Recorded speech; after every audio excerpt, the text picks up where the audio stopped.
The Fourth Way by Peter Ouspensky. And this is a continuation of chapter 12. And I'd just like to remind you that it's always Ouspensky who's asking the questions and Gurdjieff who is answering. Question. Desire seems to be essential to becoming conscious, yet desire can become an obstacle to consciousness? Answer. Desire is a complicated thing. It's really a combination of a whole series of thoughts, feelings, and even fears. Desire to be conscious comes when you are afraid of mechanicalness. The first thing one must realize is that one is a machine, and then be afraid of it. Then desire will appear. Question. Lately, I've had a rather depressing feeling that in spite of the work, I'm still frightfully mechanical. Answer. We are certainly mechanical, and we can't do anything about it at present until we know ourselves better, not only in general, but personally, individually, for there are many things common to everybody, and there are many individual features. First, we must study the general things, then the individual, and when we know ourselves, we shall understand where to begin. Now we're just trying to do elementary things, more for self-study than for actual results. Question. How can one cure periods of listlessness when system ideas have no strength? Answer. Everything goes in waves, up and down.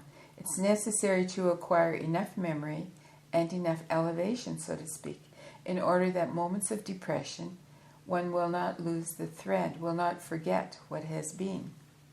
Question. But what to put in the place of the feeling of depression which comes when illusions disappear? Answer.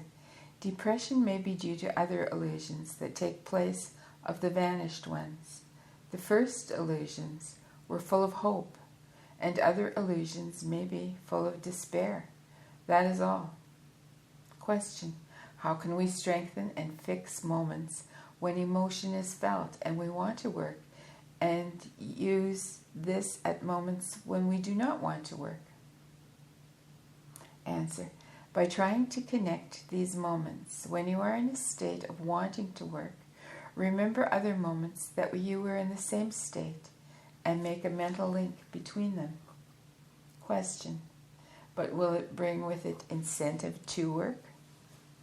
Answer. In this system, incentive must come from the realization of your present situation and the possibility of change. Or it may be even more simple. Incentive to work may be brought by the realization that it is possible to know more than you know now. The second refers to knowledge, and the first to being.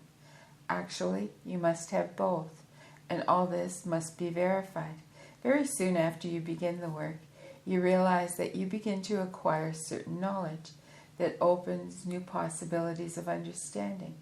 Nobody can escape this if he really tries to work. And after some time, one will notice changes in oneself, which one cannot describe, but which will produce quite different attitudes. This is inevitable, and so it gives a definite valuation and a definite understanding that one is getting something and moving somewhere instead of standing still.